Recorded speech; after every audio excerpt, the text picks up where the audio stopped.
How's it going, guys? Today we are talking about this horrible lighting situation. I mean, this is just, but I have the solution right here. Hang on. Ta-da! Doesn't that look so much better? My God! So this is my softbox light that I use for when I'm shooting interviews or I'm doing professional gigs and that sort of thing. And I do some freelance work for a company here in Monroe, and I use this softbox at their office almost every time that we film. And so I've just been leaving it there because it's a lot easier leaving it there than it is bringing it home every time. But I decided today to bring it home to use for my videos going forward, and my goodness, doesn't this look better? Oh, thank you, Lord. Almost as exciting as bringing my softbox home is the fact that we are talking about my favorite type of photography today, product photography, and how you can step up your product photos with 5 very easy tips. So let's roll the intro. Just kidding. I made an intro and then I used it in a couple of videos and I wasn't really feeling it, so we're gonna redo it. I'm gonna cut this part out. Still drinking that sparkling water. Been drinking a lot of coffee lately, trying to cut back.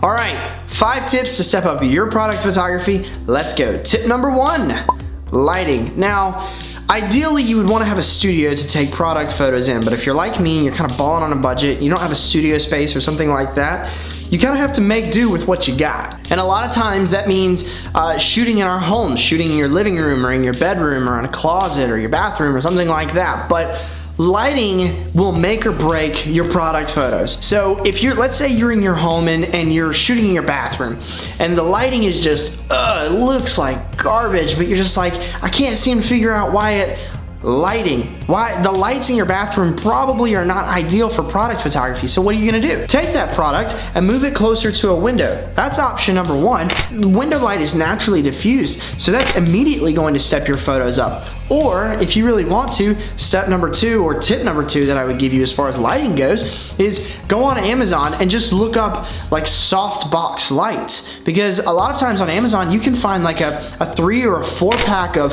softbox lights to stand with a fixture and a big thing and the diffuser and whatever and the cord and all that. You can buy like a 3 or 4 pack of those for like $100. That's pretty cheap considering you're getting 4 really great lights, and if the light bulbs that come with it aren't really that ideal, go to Home Depot and just buy something a little better. I mean, if you're balling on a budget, that is absolutely 100% what I would suggest you do. All right, tip number 2.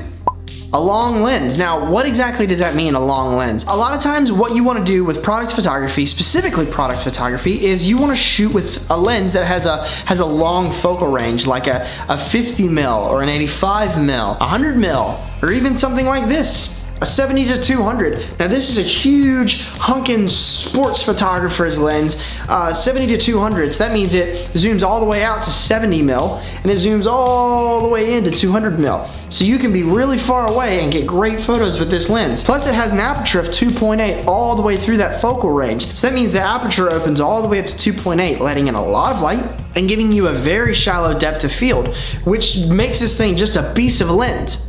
But with that comes a price. This lens alone costs like $2,500, and this is the Mark II version. They actually have a Mark III version as well. I don't even know how much that lens costs, but more money than I have, I assure you. But let's say hypothetically you don't have $2,500 laying around to buy a lens like this. What are you gonna do? Something like this will suffice. This is a Canon 50mm 1.8. You can buy one of these lenses. You can pick it up at Best Buy or on Amazon for like $100, $120, something like that. It's got an aperture of f1.8, so that aperture opens really wide, lets in a lot of light, and gives you a really great depth of field. And for what? $130? Now, this isn't the most zoomed in lens that you could possibly get, but it's definitely better than a wide lens, say like a 24mm or a 35. This is a longer focal range than that, so it'll be a lot easier for you to like shoot through things and that sort of stuff to get really great product photos with a little lens like this. And again, it costs you $130. So if you're just getting started into photography, any sort of photography, I would definitely suggest you go pick this up. But specifically product photos, this is a great place to start in the area of lenses. Now, I know what you're probably thinking, a long lens. Why do I need a long focal range to take product photos? Well, a long focal range means that background is going to be more compressed, making it more blurry. And also, if you really want the truth of it, the longer lens makes step 3 a heck of a lot easier. And step 3 is shoot through things. Now, I'm sure you're probably like thinking I've heard this 100 times. There's so many videos on YouTube by successful creators and tutorials and all that other stuff saying shoot through things, shoot through the handle of a coffee mug, and shoot off of the lens of your phone, and all of this other stuff. And to be honest, it's true. It took me so long to figure it out, but shooting through things really helps isolate your subject and make your photo pop more. So a lot of times you have the background, right? In the background, you want the background to be blurry, but what people a lot of times seem to forget is that the foreground can be equally as blurry. And that's gonna help isolate that product and really push the viewer's attention towards that product. If you're shooting through something with that out of focus and then the background out of focus and then just the product right there, nice and crisp, oh, that just makes for, I love taking photos. I love shooting through things. It just looks so cool. All right, tip number 4, backdrop. Now, this is something that I feel like is common sense, but if you're new to product photos, maybe you don't know this, so this is really important. Find a backdrop, find something to lay your product on or put your product up against that's going to accent and accentuate that product. For example, let's say you're shooting photos of your wallet, right? And your wallet is that dark, kind of leathery kind of color.